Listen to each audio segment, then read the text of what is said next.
I was um, a shy kid. I was quiet. I didn't really talk much in school. Um, I didn't do much. I played by myself. In those times, you can guarantee, you can ask anyone that were there, that was present at those times, where was Catherine? And I was always standing on the top of the stairwell, looking down at everybody else. Didn't interact, didn't do much, just watched. And I was like that because I didn't trust anyone.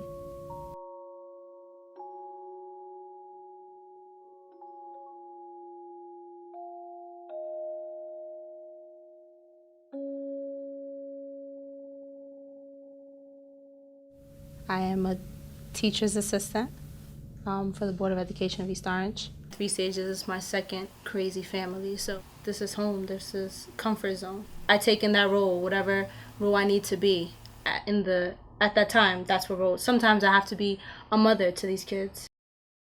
I have a 2-year-old daughter who I love very, very, very much. Um, for fun, home with my daughter, movies, home with my daughter, my mom's house, eat, simple stuff. I feel like Casey has an advantage that I didn't have.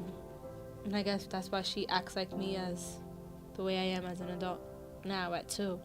And I could just imagine where she's gonna go in life. Because again, being a mom, you have no book, There's no rules to it.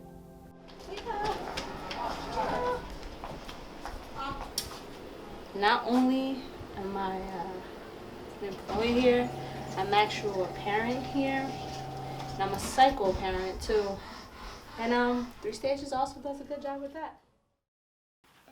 Sunshine, I made you happy.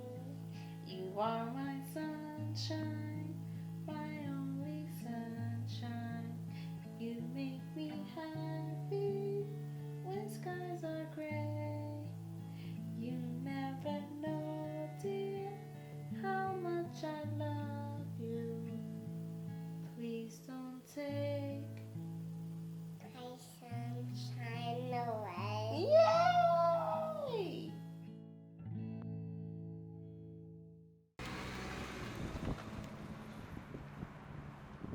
Having Catherine was a blessing, but I was so immature in life when I brought Catherine to this world. I was really closed-minded. I didn't know the direction to go because I didn't have the relationship with my mom. When I found loved outside of home, that was with Catherine's father,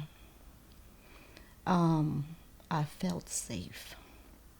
I felt that I was heard. And my parents didn't agree in their relationship because he was African American and I was Puerto Rican, and I couldn't break that culture that I was brought up. Her father passed away when she was 1.5 years old. I was always told, your father passed away. And I didn't question why I didn't have a dad. I kind of questioned where would I be? What would I be doing? How would life be if my father was here? I found, the thing that took me outside myself was to drive. And I ran with that. And I saw it as long as Catherine is going to school and she being fed, she's going to be taken care of. And what I'm doing is not hurting anybody. So I did that for a lot of years. And I left her there with my parents, not knowing that whatever I was doing was affecting the family, not only myself.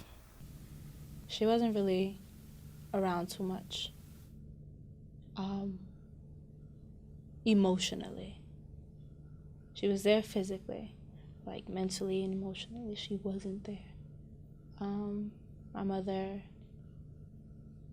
was addicted to drugs.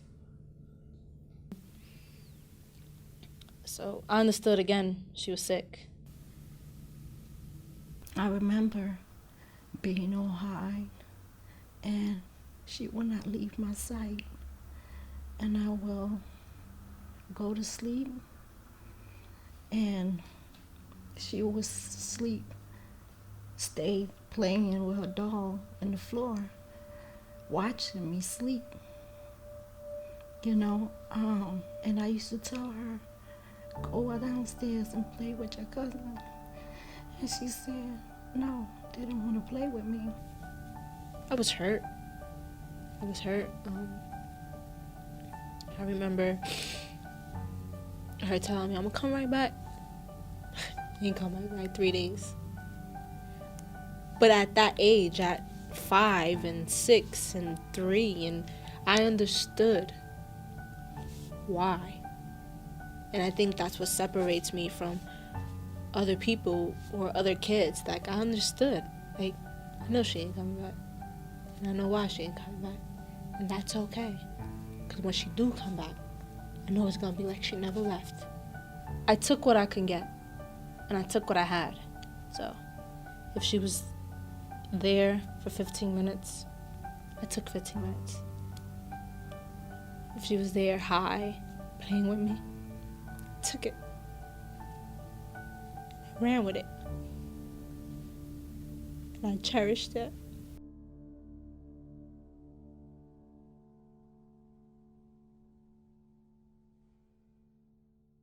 I was caught up in that addiction that I didn't care who I was hurting. It wasn't important at that time. And so I kept trying to hide my feelings and try to hide from life, period. When she was out there, I used to write letters to her. She still has those letters. That tells me, despite what she was going through, what she was doing, she read those letters. And she didn't stop until she made those letters a reality. I remember her writing a letter when I was at the facility trying to get my life together. Her saying, I'm glad that you are doing what you need to do for your family. Remember that I love you and I want my mommy back. My letters would say things like, come home and stay home. Stop using drugs. I miss you, I love you. And she kept them. At 11 years old, when I came to her life, I remember wanted to play that part of a mother. And Catherine was very angry, very isolated little girl. I was just angry at life, angry what I've been through, angry at everything and everyone. I know growing up, I used to just be like, my life is hell. That was my thought. Everything, I poured it all on me. And everyone got it. Again, being the only half black in the family, and a group of family members are all Hispanics. And my cousins didn't really, my hair wasn't like theirs, and my skin complexion was a little different. And My mom wasn't like there like their mom, and I was just, you can't play with us. And I played by myself. So that, my mom, no dad, no voice.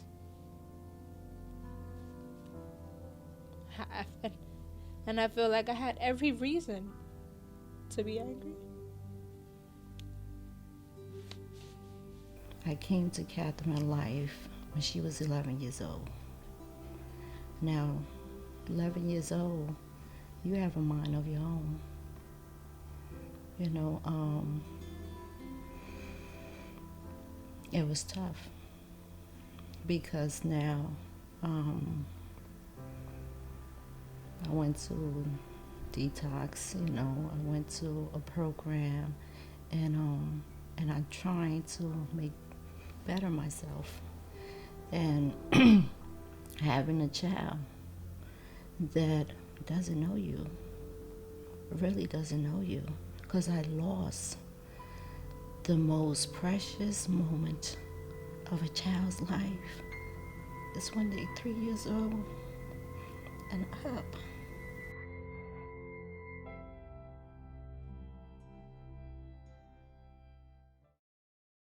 I only had one male figure, and he scarred me. He would touch me in ways that were unacceptable. He would look at me in ways that you don't look at a 7-year-old. Family is supposed to protect you.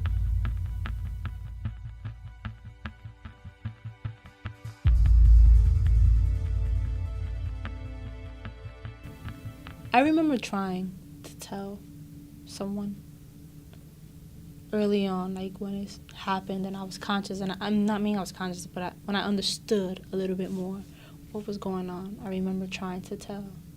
And I kind of got like, shut up. You know what you're talking about. And don't ever tell that to anyone else. And it hit me. And I said, I won't ever tell that to anyone else. Raising your kid and try to be overprotected. At that time, I thought that Catherine was being taken care of, not knowing that she was in danger. Around 12, I remember a situation happened between one of my cousins. Condom fell out of his pocket. And innocently, we like giggled, like, ew, kind of stuff. And then we looked at each other. She looked at me and I looked at her, and we were like, and we probably didn't even say anything. And it was a look that I know, that you know, and we both know how and who he is.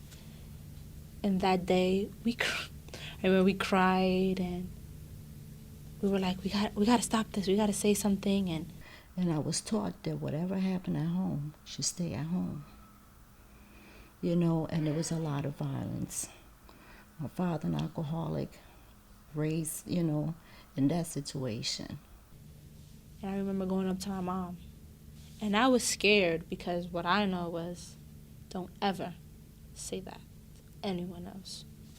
And around this time is when the relationship between me and my mom started to grow and build and get better. So I was kind of nervous to tell her because, one, I was embarrassed of it. And two, it was like, I don't want to mess with what we got going on. And I told her. And I immediately react to it, you know, and from that point on I was trying to protect her. In the anger that she instantly had towards something little that I told her, I didn't go into details with her, you know, but what she felt was like she knew all along, or she just knew what I was talking about. And I remember her storming into his room and just going off. It was a long time that I beat myself up. for that situation that I wasn't able to be there for her. But looking back, I couldn't. I was in the grip. I was real caught up. The looks remained, but because I now felt like I had someone on my side, or it was okay to talk about it, and I'm in charge at that point. I remember her coming up to me and telling me, if anyone, if he ever, if anything, you tell me and I will fix it. And I was okay. Yeah, I truly believe she blames me. Because if I would have been there, none of this would have happened to her. I didn't blame her.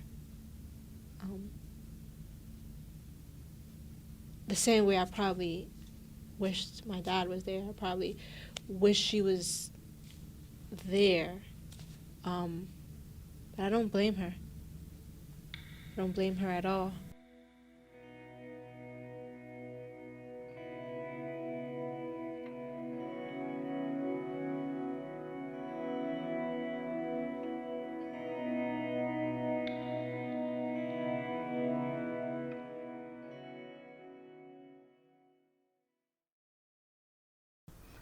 Truly blessed to have Catherine as my daughter.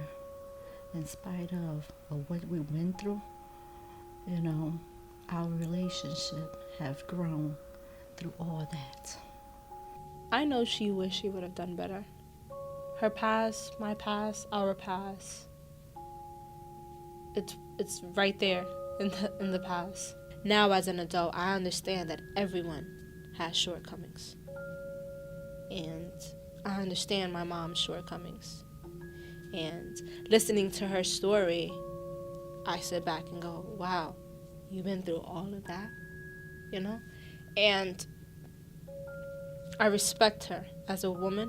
This is a wound that you're going to carry for the rest of your life, but you don't have to stay stuck.